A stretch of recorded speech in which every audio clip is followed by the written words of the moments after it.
What's up, Michigan? Welcome to a state finals preview edition of State Champs Extra Point. Now, to catch a ton of clips from all of last weekend's state semifinals, simply head to State Champs Michigan's Facebook or Twitter page. Check it all out. Scott Burnstein with me as he is each and every week. This is it, bro. Next stop, Ford Field. You know, this is what everyone plays for. This is what, all the two-a-days, all the blood, all the sweat, all the tears. It's all focused on Thanksgiving weekend at Ford Field, trying to get there. Eye on the prize, eye of the tiger, baby. Yeah, where legends are made, you know.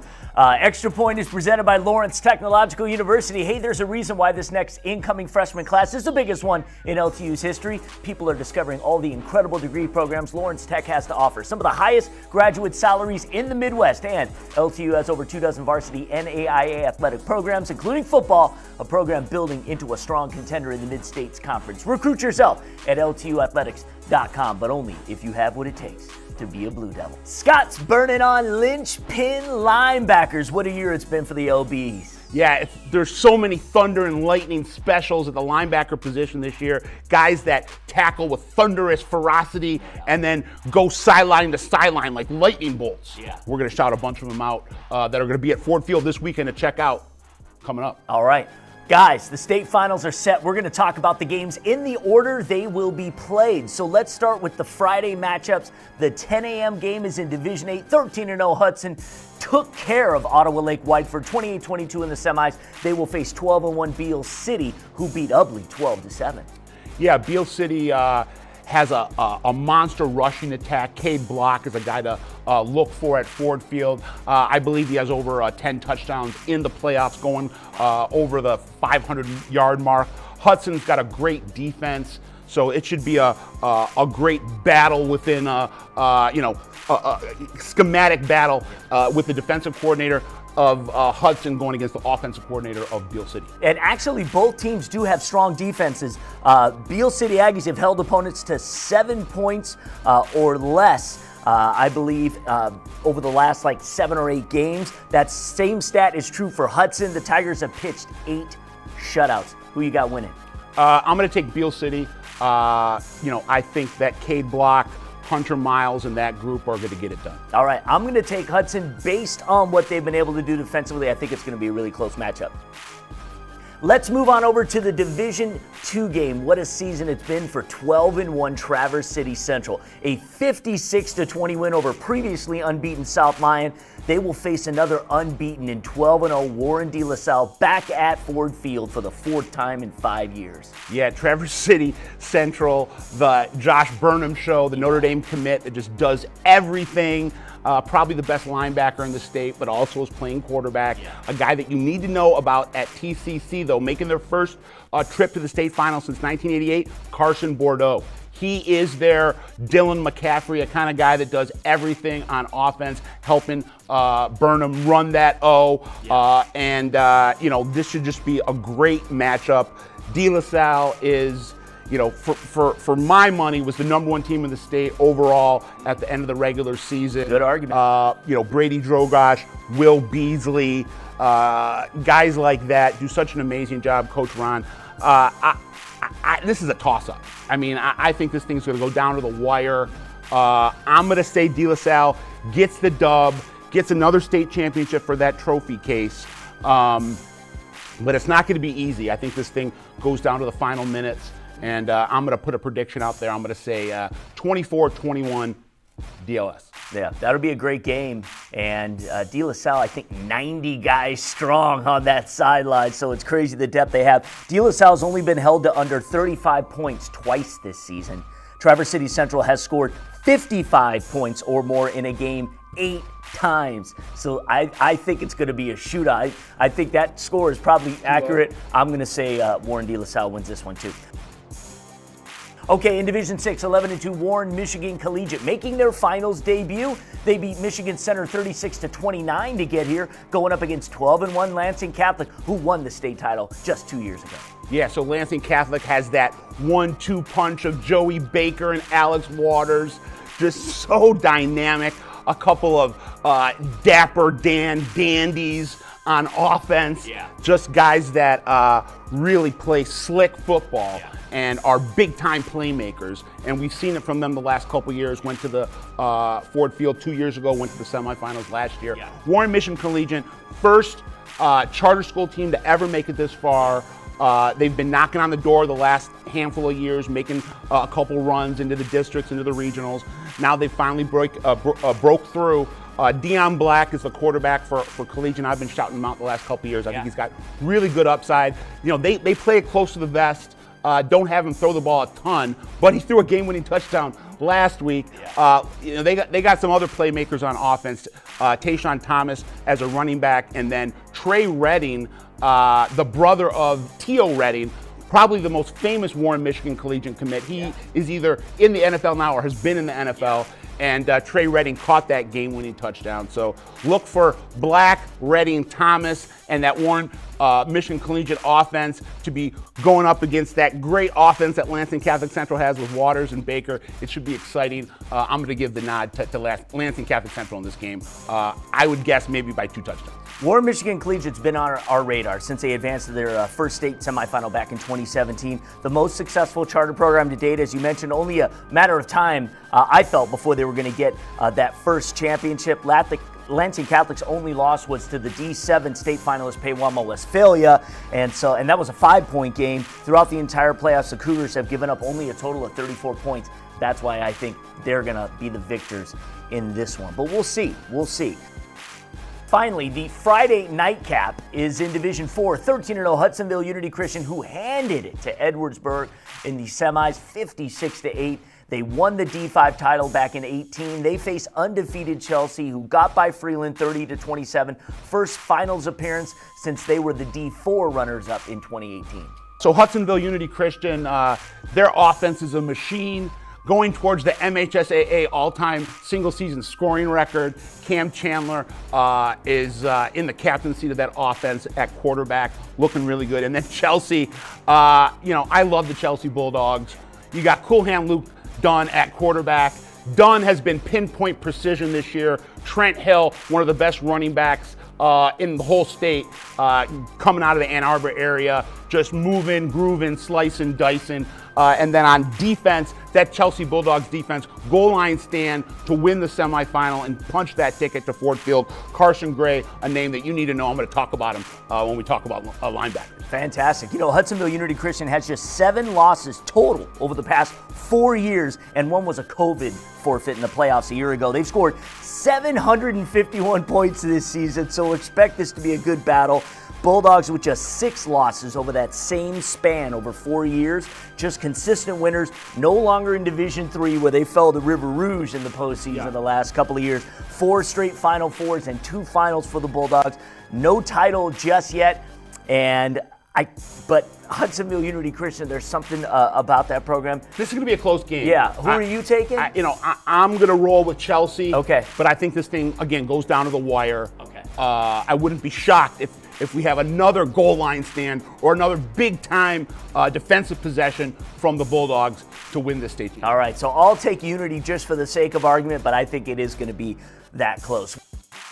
We move to Saturday's matchups as we start in Division 7. 2 unbeatens. What a story it's been for Lawton as they look to hoist the hardware for the first time. They beat perennial power Jackson Lumen Christi 21-20.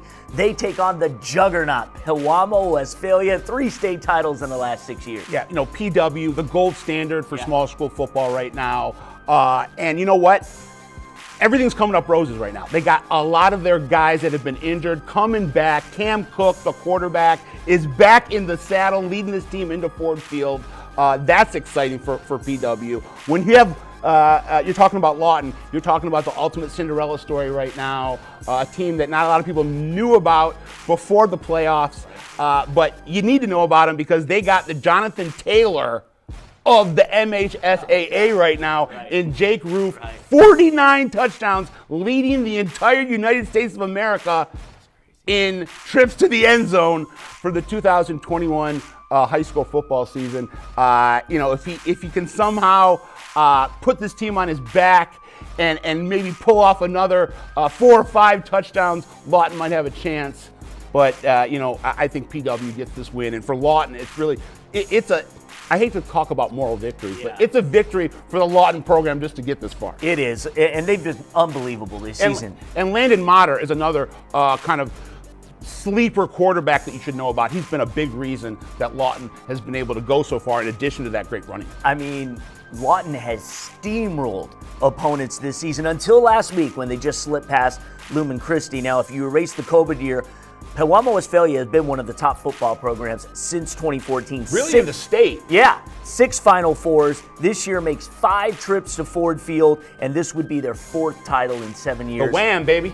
Pirates. Pirates for me in this one. In Division I, Rochester Adams has met all comers. 13 up and 13 down, doubled up undefeated Grand Blanc 40-20. They won the D2 title over Brother Rice back in 2003. It's been a while. But they're now in D1, and they're meeting 12-1 Belleville. Finally gets over the hump, knocking off Sterling Heights Stevenson 40-26. I'm really looking forward. Yeah, I'm so intrigued by this matchup. Yeah. I don't know what to make of it. I don't know how to predict it. All I know is that Belleville has this has been the goal for Belleville since Jermaine has gotten to the sidelines for the Tigers. That Crowell train headed towards Ford Field now for the last handful of years. They finally have pulled into the station with the fab freshman at quarterback Bryce Underwood with a blue chip laden lineup around him. So if you got a freshman quarterback, I don't care how good he is, in order to make it to Ford Field, you got to have a lot of weapons. And Belleville has an artillery that's just stacked. Rochester Adams is a team that I think a lot of people predicted them to be one of the best teams in the OAA White, but I don't think anyone predicted them to be the best team in the OAA overall and be rolling into Ford Field 13-0 right now. They look like a juggernaut. Parker Pico, the most dynamic dual threat quarterback in the state, in my opinion, but is a guy that has really been focusing, or Tony Petrito and that coaching staff has really been focusing on the rushing attack this season. They didn't really unveil the full, multi-pronged offensive attack until the semifinals, when Grand Blanc dared them to beat them through the air, and they did. So I want to quickly shout out the receiving corps for the Rochester Adams Highlanders, guys that maybe you didn't know about, but you need to know about coming to Ford Field. Guys like Christian Schomer, guys like Joey Shallow, guys like Brady Priestcorn, who can catch the ball from Parker Pico, and they can hit a home run just like Pico can hit a home run when he gets in the open field. So, I see the game within a game here being the linebacking core for Belleville, who I'll shout out in a little bit, against that Parker Pico veer offense that Team Petrito runs. I'm going to predict that Belleville gets this win and gets that state championship that they've been searching for. But again, I think this thing's going to go down to the 4th quarter. I would not be shocked if Adams pulls this thing off and gets Coach Petrito his first Division I state title. After 3 straight years losing in the state semis, Belleville finally made a statement, beating a really good Sterling Heights Stevenson team last week. Tigers, though, don't get enough credit, although you got to shout them out, especially coming up in our linchpin linebacker segment. The first 3 rounds of the playoffs, their defense, just 17 points given up in the first 3 rounds. And when I saw Rochester Adams take on North Farmington, I wasn't sure if they were the real deal, but consider me dead wrong. Yeah, well, they beat West Bloomfield at the start of the season, and they looked really good at the start of the season. Then the midpoint of the season, they dipped a little bit. Even though they were winning close games against teams that maybe weren't quite at that caliber, but then just have been surging since the end of the season into the postseason and playing just outstanding football in the playoffs. When it means the most. They have rolled over their last 7 opponents, including a very, very good Grand Blanc team, a team that I thought was going to win the title. They got down 14-0, and it's midway through the 2nd quarter, and I'm like, this thing could get out of hand, and Grand Blanc could blow them out. The next thing I know, in a matter of 2 minutes, Parker Pico ties the game with tremendous playmaking on his part, and then they just cruise past Grand Blanc in the second half.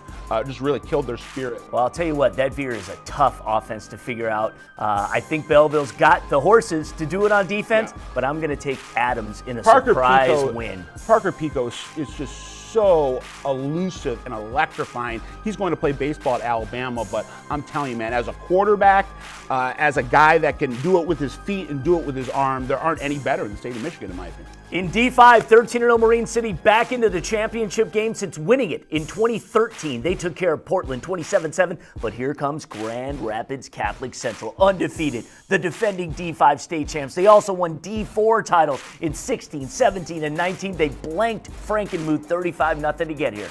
So it's GRCC versus Marine City. I think Grand Rapids Catholic Central, since they were able to stabilize the 2021 team with Johnny Football coming in to replace Joey Football. Johnny Passanal has come in, and this team hasn't missed a beat. He looked outstanding in the semifinal, throwing for over 300 yards. You know, all due respect to Marine City, Jeff Heaslip is a junior quarterback that you need to know about, is a kid that can make a lot of the passes that you need to make in order to go far in the playoffs, a kid that's a leader. But I just don't see Marine City being able to climb this mountain. GRCC is on a roll. Joey Football, no Joey Football. Whether Johnny Football is in there or not, the GRCC team looks to me to be trending towards another state championship. And they just keep stacking them. Just stacking them. I know, they do. Marine City is one of those programs you have to give a lot of respect to. Always in the mix. 41 wins over the past 4 years. But getting that first title since 2013, I think they're going to have to wait a little longer. This will be Grand Rapids Catholic Central 5th state title. And then that GRCC defense, again, I'm going to shout out the linebackers in a second, but Nolan Ziegler is just an incredibly special playmaker. He's a unicorn. He does it all over the field. Notre Dame is going to be so happy when he hits campus. Yeah, the heart and soul of that program, no doubt. Finally, in Division III, the matchup we've all been waiting for. 12-1 DeWitt versus 12-1 Detroit King. Two Mr. Football finalists going head-to-head. DeWitt quarterback Ty Holtz versus King QB Dante Moore. Panthers, the defending champs. Crusaders looking for their 4th straight crown in 7 years. This is the piece de resistance. Yes. This is the game that you know, I would pay good money to go, even though I have a press pass. Yes. The two best quarterbacks in the state going head-to-head. Gunslingers paradise. Dante Moore, the 5-star, versus Ty Holtz, the human pinball machine when it comes to lighting up the scoreboard with his arm. You know, DeWitt won the state championship last year. They're the defending champs. Tommy McIntosh, one of the best wide receivers, really in the whole Midwest. He's going to Wisconsin. But when you're talking about King, they have so many more weapons. I mean, this is not taking anything away from DeWitt, but King just, you know, they've got speed, they've got power, they have athleticism, they've got the blue chips, they got the glue guys. I just think King's going to win this game. Dante Moore, I don't want to say he's going to pick apart the DeWitt secondary, but I think he'll have his flashes of being a surgeon and just carving up that DeWitt secondary. And I think it's going to be a close game, but I'm going to say King wins this thing by 7 to 10 points. These are the games that we truly dream about. Two high-powered offenses with program transformative quarterbacks. Both will be remembered for decades to come.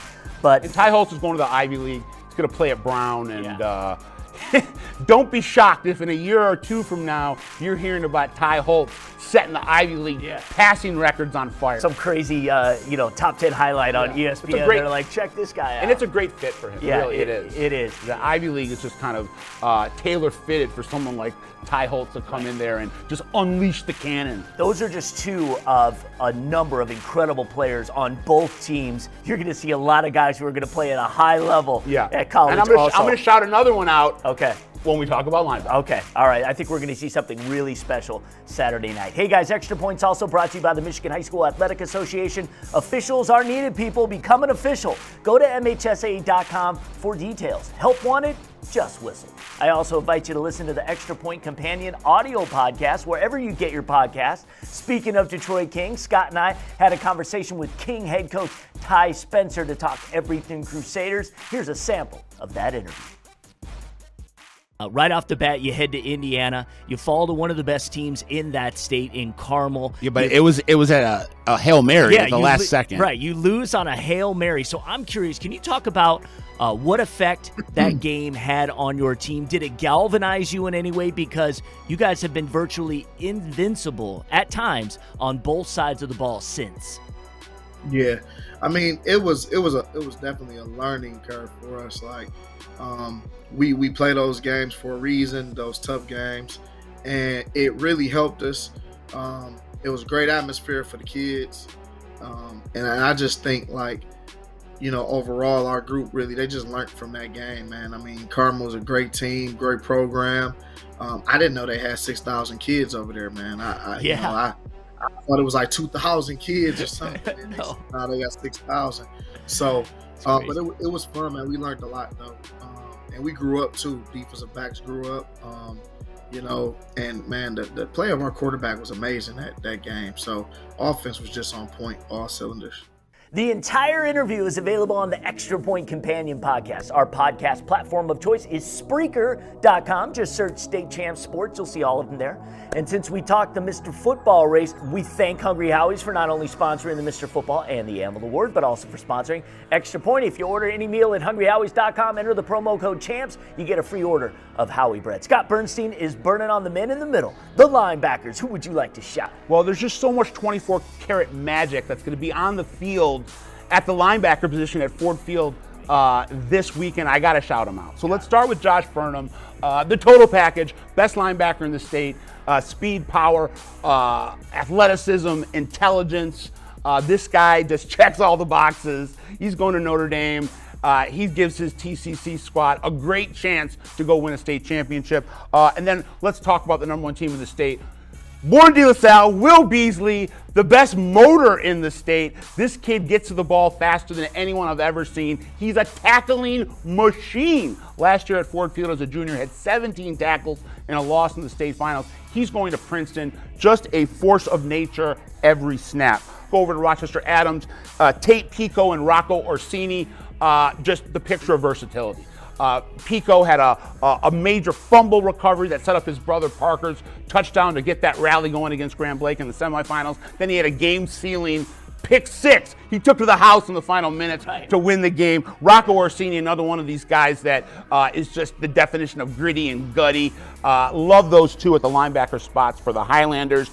Belleville, we're talking about depth. We're talking about maybe the deepest linebacking core in the whole state. Cam Dyson, so underrated, so rangy. He's the leader of that group, going sideline to sideline like a wild banshee. Someone needs to get in on him in terms of college recruiting. He's a steal. When you're talking about baby blue chippers, sophomore Jeremiah Beasley, he's the next name to know out of that linebacking core. He should be a 4 or 5 star coming up in the next couple years. And then Aaron Alexander, a guy with so much upside. He's committed to Michigan. He's a freak of nature, going sideline to sideline. He plays the middle. He plays the outside. He can go inside. So much diversity. So those Belleville linebackers are just primed for a chance to get at Parker Pico and those Highlanders this weekend. When we're talking Detroit King, we're talking power finesse specials. Guys dripping with finesse like Bruno Mars. Blake Bailiff brings so much power, and his tackles are just they're bone rattling. You can hear him from the press box. Feel it in the stands. Cole Olston is another really supersonic sleeper special. Both these guys are. Cole Olston, one of the fastest linebackers, sideline to sideline, not just in the PSL, but really in all of Metro Detroit.